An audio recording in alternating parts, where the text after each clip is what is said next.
निधि, आज हम मेरठ एनकाउंटर के अपराधियों का खौफ और कानूनी जवाबदेही पर चर्चा करेंगे। ये मामला सिर्फ एक एनकाउंटर नहीं, बल्कि उस खौफनाक जुर्म और सिस्टम की जिम्मेदारी यानी अकाउंटेबिलिटी का आईना है। सच में? लेकिन आखिर इसमें जिम्मेदारी किसकी बनती है, जिसने जुर्म किया या जो इसे रोक नहीं पाया? दोनों की। सबसे पहले जुर्म की बात करते हैं। ये मामला मेरठ के सरूरपुर क्षेत्र का है। अपराधी का नाम था शहजाद उर्फ निक्की, जिस पर 25,000 रुपए का इनाम था। उसका मुख्य अपराध था मासूम बच्चियों से दुष्कर्म। एक मामला जनवरी 2025 का है, जहां उसने अपने साथी के साथ मिलकर 6 साल की बच्ची से गैंगरेप यानी सामूहिक बलात्कार किया था। ओह, ये सुनकर ही रूह कांप जाती है। इतना बड़ा अपराधी खुलेआम घूम रहा था। यही सबसे बड़ा सवाल है। निक्की कोई नया अपराधी नहीं था। उसके ऊपर पहले भी एक बच्ची से रेप का केस था, जिसमें वो 5 साल जेल में रहा था। यानी वो बार बार वही अपराध दोहरा रहा था। जेल से बाहर आने के बाद भी वो पीड़ित परिवार पर केस वापस लेने के लिए दबाव बना रहा था और हाल ही में उसने फायरिंग भी की थी। ये दिखाता है कि अपराधी को कानून का जरा भी डर नहीं था। तो पुलिस ने पहले ही कड़े कदम क्यों नहीं उठाए? इतने संगीन मामलों में भी वो 25,000 का इनामी ही क्यों था? ये बात बिल्कुल सही है कि उसकी गिरफ्तारी पहले हो जानी चाहिए थी।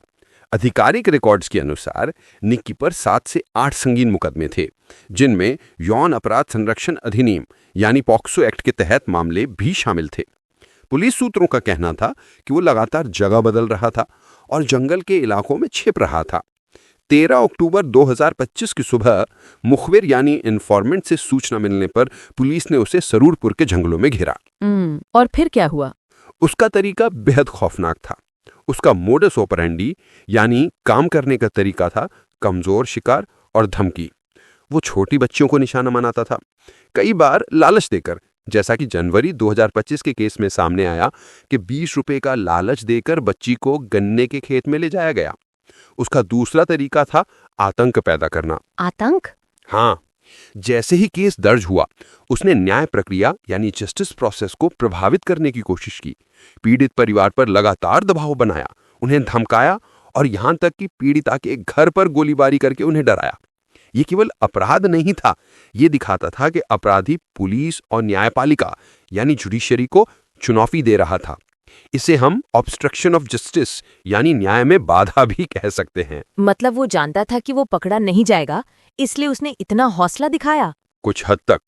इस तरह के अपराधी अक्सर मानते हैं कि लंबी कानूनी प्रक्रिया यानी लीगल प्रोसेस उन्हें बचा लेगी या पीड़ित परिवार डर कर पीछे हट जाएगा। लेकिन इस बार ऐसा नहीं हुआ। जब पुलिस ने उसे घेरा, तब उसने कानून के सामने आत्मसमर्पण करने के बजाय पुलिस टीम पर सीधी फायरिंग की। सच में? मतलब उसने पुलिस को मारना चाहा? रिकॉर्ड्स के अनुसार हाँ। पुलिस ने बताया कि शहजाद ने अपनी जान बचाने के लिए पुलिस दल पर गोली चलाई। इसके जवाब में पुलिस ने आत्मरक्षा में गोली चलाई। ये एनकाउंटर या मुठभेड़ कानून की भाषा में एक जवाबी कार्रवाई मानी जाती है। शहजाद को गोली लगी और अस्पताल में उसकी मौत हो गई। पुलिस ने उसके पास से एक अवैध हथियार और कुछ कारतूस बरामद करने का दावा किया। अब आते हैं सबसे महत्वपूर्ण भाग पर, जांच, जवाबदेही यानी अकाउंटेबिलिटी। सवाल ये नहीं है कि इनकाउंटर हुआ, सवाल ये है कि इस स्तर के अपराधी को समाज के बीच में रहने की हिम्मत कैसे मिली। 3 स्तर पर जिम्मेदारी तय होनी चाहिए। कौन से 3 स्तर? पहला, पुलिस प्रशासन की। पुलिस पर यह जिम्मेदारी थी कि वो इतने खतरनाक, खासकर बच्चों के खिलाफ अपराध करने वाले अपराधी को पहले ही ट्रैक करके गिरफ्तार करें और उस पर राष्ट्रीय सुरक्षा कानून जैसे कड़े कानून लगाएं। क्या गिरफ्तारी में 9 महीने की देरी हुई, इसकी जांच जरूरी है। ये बात तो सही है। और दूसरा, न्यायपालिका यानी जुडिशरी की। हालांकि निक्की को पहले 5 साल की सजा मिली थी, लेकिन क्या उसका सुधार हुआ? और क्या जमानत या पेरोल के दौरान उस पर कड़ी निगरानी रखी गई? अपराधी को फिर से जुर्म करने से रोकने में हमारी जेल और अदालती प्रणाली कहां फेल हुई, इसकी समीक्षा आवश्यक है। मतलब सिर्फ सजा देना काफी नहीं है, सुधार भी जरूरी है। और तीसरा, सामाजिक व राजनीतिक व्यवस्था की। अक्सर ऐसे अपराधियों को स्थानीय स्तर पर राजनीतिक संरक्षण मिलता है, जिसके कारण पुलिस उनके ऊपर तुरंत हाथ नहीं डाल पाती। यद्यपि इस मामले में ऐसा कोई सीधा प्रमाण नहीं है, फिर भी हर गंभीर मामले में इस कनेक्शन की गहन जांच होनी चाहिए। साथ ही समाज को भी ये देखना होगा कि आस पड़ोस के बच्चों की सुरक्षा की जिम्मेदारी से वो क्यों बच रहा था। सच में? तो क्या इस एनकाउंटर को न्याय मान लेना चाहिए? ये एक जटिल प्रश्न है। पुलिस ने इसे जायज आत्मरक्षा बताया है और स्थानीय लोगों ने राहत की सांस ली है। लेकिन हमारी कानून का शासन कहता है कि हर मौत की निष्पक्ष जांच होनी चाहिए।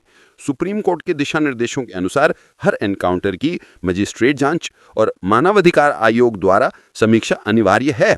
ये देखना होगा कि जांच निष्पक्ष हो और किसी भी प्रक्रियात्मक कमी यानी प्रोसीजरल लैप्स को छिपाया ना जाए। आरोपित पक्ष का कहना है कि ये एक फर्जी मुठभेड़ भी हो सकती है, इसलिए निष्पक्ष जांच जरूरी है। राकेश, जनता के लिए क्या सीख है? जनता के लिए पहली सीख यह है कि बच्चों के खिलाफ हो रहे अपराधों के प्रति जीरो टॉलरेंस यानी शून्य सहनशीलता अपनानी होगी। अगर आपके आसपास कोई आपराधिक गतिविधि दिखती है तो तुरंत पुलिस को सूचित करें, डरे नहीं। तो हमें आगे क्या मांग करनी चाहिए? हमें 2 मुख्य मांगे करनी चाहिए। पहली, विसल ब्लोअर प्रोटेक्शन यानी सूचना देने वाले को सुरक्षा, ताकि पीड़ित या गवाह बिना डरे आगे आ सके। और दूसरी, हर संवेदनशील मामले में पुलिस को जवाबदेह यानी अकाउंटेबल बनाने के लिए फास्ट ट्रैक कोर्ट में समयबद्ध और कठोर सजा की मांग करनी चाहिए। ये बहुत ही महत्वपूर्ण जानकारी है राकेश। हाँ निधि, क्योंकि जब तक लोग सिस्टम से सवाल नहीं पूछेंगे, सुधार नहीं होगा। उम्मीद है कि ये चर्चा आपको जुर्म की गंभीरता और सिस्टम की जिम्मेदारी दोनों को समझने में मदद करेगी। और अगर आपको ये रिसर्च महत्वपूर्ण लगी है तो कृपया इस वीडियो को लाइक करें, हमारे चैनल को सब्सक्राइब करें और शेयर करके इस जानकारी को सभी तक पहुंचाएं। मिलते हैं अगले भाग में, जहां हम पुलिस की शक्ति और मानवाधिकारों के संतुलन पर बात करेंगे।